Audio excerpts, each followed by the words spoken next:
If I asked you to name the world's oldest religion, what would you say?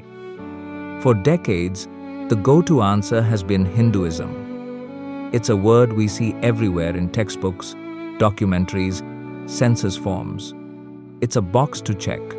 But what if I told you that the whole idea of Hinduism as a single, unified religion is actually a pretty new invention, and that the ancient tradition it's trying to label Sanatan Dharma isn't a religion at all? While many call it the world's oldest religion, the original name Sanatan Dharma translates to something much more profound: the eternal way or the eternal law. In this video, we'll explore why this ancient Indian path is really a universal way of life, and why calling it a religion misses the entire point. And this isn't just about playing with words, it's about rediscovering a worldview that sees life not as a set of beliefs you have to follow, but as a cosmic reality you get to participate in. Think about the word religion. It usually brings a certain checklist to mind, right? A single founder, one specific holy book, a set of doctrines you can't question, and a clear line dividing believers from non-believers. That framework fits pretty well for faiths like Christianity, Islam, and Judaism. But when you try to cram Sanatana Dharma into that box, well, it's like trying to capture the entire ocean in a single bucket. The box falls apart, and the ocean is still there. So, to really understand what Sanatana Dharma is, we first have to deconstruct the very name that has obscured it for centuries: Hinduism. So where did the word Hindu even come from? Here's a shocker. If you scour the most ancient scriptures of India, the Vedas, the Upanishads, you will not find the word Hindu anywhere. Not once. It's just not there. That's because the word wasn't religious to begin with. It was geographical. Ancient Persians, looking east toward the Indian subcontinent, saw the massive river we know as the Indus. In the ancient Sanskrit language, its name was Sindhu. But in the old Persian language, the S sound often became an H. So, Sindhu became Hindu.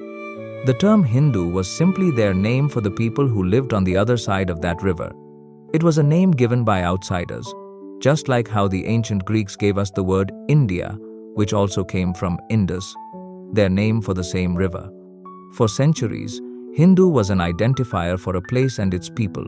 It described a civilization, a culture, a whole collection of diverse people living in a specific land, not one single religion. Whether you were a Jain, a Buddhist, or followed a local village tradition, if you were from that land, you could be called a Hindu. It wasn't until much later, first during the era of Muslim dynasties, and then, especially under British colonialism in the 18th and 19th centuries, that the term Hinduism was created. Colonial administrators wanted a simple label to categorize all the spiritual traditions of India that weren't Christianity or Islam. It made them easier to define, manage, and contrast with their own religions. This simple act of labeling had a huge effect. It took an infinitely complex and vibrant ecosystem of philosophies and practices and squashed it into a single ism. It created the very misconception we're talking about today. But to see the real picture, we have to go back to the name the people of that land actually used for their way of life: Sanatana Dharma. So, let's break that name down. It's two Sanskrit words, Sanatana and Dharma. Sanatana is the easy one. It means eternal, timeless, without beginning or end. It points to something that has always existed and always will. Something beyond the shifts and changes of human history. Now for the really fascinating word, dharma. This often gets translated as religion, duty, or law, but none of those do it justice. The root of the word dhri means to sustain or to uphold. So dharma isn't a set of rules given by a prophet. It's the fundamental principle that sustains the very fabric of existence. It's the cosmic order. Think of it like this. The dharma of fire is to be hot and to burn. That's its intrinsic nature. It's the law that makes it fire. If fire stopped being hot, it wouldn't be fire anymore. The dharma of sugar is to be sweet. The dharma of the sun is to shine. In the same way, Sanatana Dharma refers to the eternal, natural law that governs everything, from the orbits of galaxies down to the thoughts in our own minds. It's not a set of rules to obey. It's a description of how things work. It's a universal philosophy, a spiritual science that seeks to understand and align with these eternal principles. The tradition recognizes two main kinds of dharma. First, there's Sanatana Dharma itself, the universal duties and virtues that apply to everyone, like truthfulness, satya, non-violence, ahimsa, purity, and compassion. These aren't seen as commandments from a god, but as qualities that create harmony and sustain life, just as gravity sustains the orbits of the planets. The second is Swadharma, which means one's own dharma. This refers to the specific duties unique to each person based on their stage of life and role in society. For a parent, their Swadharma is to care for their child. For a doctor, it may be to heal the sick. In fact, the entire epic text, the Bhagavad Gita, is a profound dialogue about the conflict that happens when these two collide, when the universal duty of non-violence, Sanatana Dharma, clashes with the warrior Arjuna's personal duty to fight a righteous war, Vadharma. So, Sanatana Dharma isn't about believing in a specific creed. It's about understanding the natural laws of existence, both universal and personal, and living a life in harmony with them. Now, let's put this side by side with the common concept of religion. This is where the differences become massive. First, founders. Most organized religions are founded by a central figure who received a divine revelation, a Moses, a Jesus, a Muhammad. Sanatana Dharma has no single founder.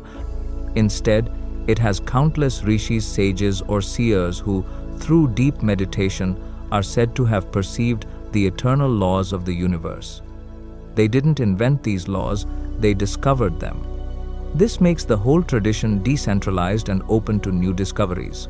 Second, books. Many religions are centered around one single authoritative holy book, the Torah, the Bible, the Quran. In Sanatana Dharma, there isn't one mandatory book, there's a vast library. You have the ancient Vedas, the philosophical Upanishads, the epic poems of the Ramayana and Mahabharata, the Yoga Sutras, and so many more. One person might find their path through devotion as described in one text, while another finds it through the philosophical inquiry of another. It's a spiritual, choose your own adventure. This brings us to the third and maybe biggest difference: belief versus seeking. Many religions are defined by a specific creed you must accept to be a follower. Sanatana Dharma, however, is not fundamentally about belief. It is about seeking, inquiry, and direct experience. The whole point is self-realization, to realize the ultimate truth for yourself. Within this framework, there's an astonishing freedom of thought. You can be a monotheist, a polytheist, or a pantheist who sees the divine in everything. You can even be a non-theist. Some of the most profound schools of Hindu philosophy, like Sankhya, are atheistic. The core focus isn't on a specific belief in God, but on understanding concepts like dharma, karma, the law of cause and effect, and samsara, the cycle of rebirth. The ultimate goal is moksha, liberation from that cycle. Finally, there's conversion. Because Sanatana Dharma is seen as a set of universal laws, the idea of converting to it is illogical. You don't convert to the law of gravity. You either understand and align with it, or you don't. The tradition has never historically tried to convert people because it holds that all sincere paths can lead to the same ultimate reality. As the Rig Veda, one of the most ancient texts, famously states, "Truth is one, the wise speak of it in many ways." So, when you look closely, Sanatana Dharma is missing all the key features we associate with religion. No single founder, no single book, no mandatory creed, and no concept of conversion. It's something else entirely. To really get its depth, it helps to see how this way of life grew organically over millennia, like a great banyan tree. with roots and branches twisting together over thousands of years. The earliest roots might stretch back to the Indus Valley civilization around 2500 BCE, where we see hints of early spiritual practices. But the philosophical foundation was really laid during the Vedic period, starting around 1500 BCE. The four Vedas are collections of hymns and rituals focused on maintaining cosmic order through ceremonies dedicated to deities who were personifications of natural forces: fire, wind, water. The whole point was living in harmony with the cosmos. Then, around 600 BCE, something amazing happened. In the Upanishadic era, the focus shifted from external rituals to internal inquiry. Sages started asking deeper questions. What is reality? What is the self? They introduced the groundbreaking concepts of Brahman, the ultimate, unchanging universal consciousness, and Atman, the individual self or soul. And their great realization was that Atman is Brahman. Your individual soul is one and the same with the universal consciousness. The goal of life, they taught, is to realize this unity for yourself. After that, the epic period saw those huge philosophical ideas woven into powerful stories like the Ramayana and the Mahabharata, making them accessible to everyone through compelling characters. The Bhagavad Gita, a small part of the Mahabharata, became a masterclass on how to navigate the messy realities of dharma in daily life. Over the next 1,000 years, this led to countless philosophical schools and devotional movements. Traditions focused on deities like Vishnu, Shiva, and the Divine Mother grew, each offering a unique path, but all under the great canopy of Sanatana Dharma. This long, organic evolution is what makes the tradition so rich and layered. It never threw out its past. It just kept adding new branches. So if it's not a religion, then what is it?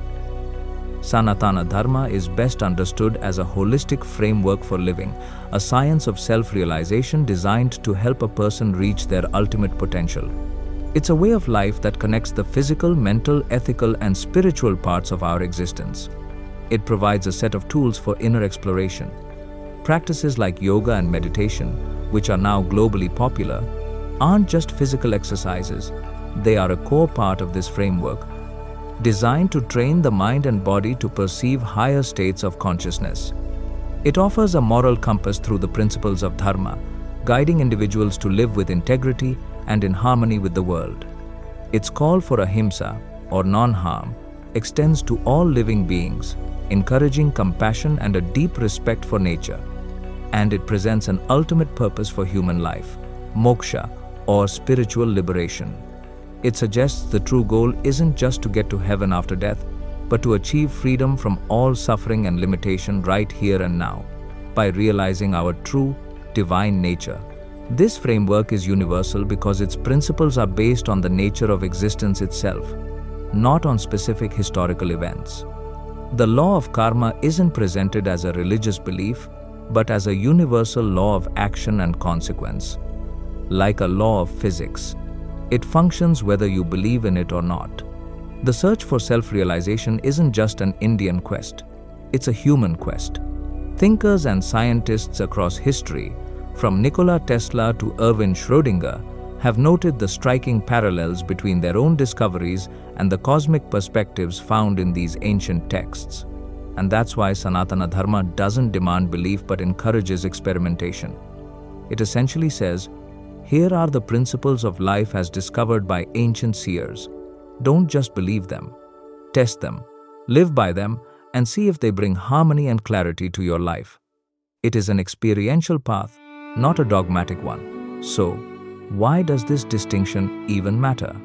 Calling Sanatana Dharma a religion limits it. It shrinks a universal spiritual science into a cultural or sectarian box. It creates an us versus them mindset that is completely foreign to the tradition's inclusive core. Sanatana Dharma isn't something you join or convert to. It's a universal principle you can choose to align with. It's not about believing in a list of doctrines. It's about seeking and experiencing the eternal truth for yourself. It is a journey inward, a quest to understand your own ultimate nature. The term Hinduism, while commonly used, is a historical shorthand for a reality that is infinitely more profound. The true name, Sanatana Dharma, reminds us that this path is about the eternal laws that govern everything. It is a call to align our lives with that cosmic harmony, to live with purpose, and to realize the boundless potential that lies within each and every one of us. So, in a way, anyone who seeks to understand their own nature, anyone who strives to live a life of truth, compassion, and self-awareness, is exploring Sanatana Dharma, whether they call it that or not. It is the eternal path, and it belongs to all of humanity. If you found this exploration enlightening and want to dive deeper into the world's ancient philosophies, make sure to subscribe and hit the bell icon for more videos. We'd love to hear your perspective in the comments below. After watching this, what does Dharma mean to you?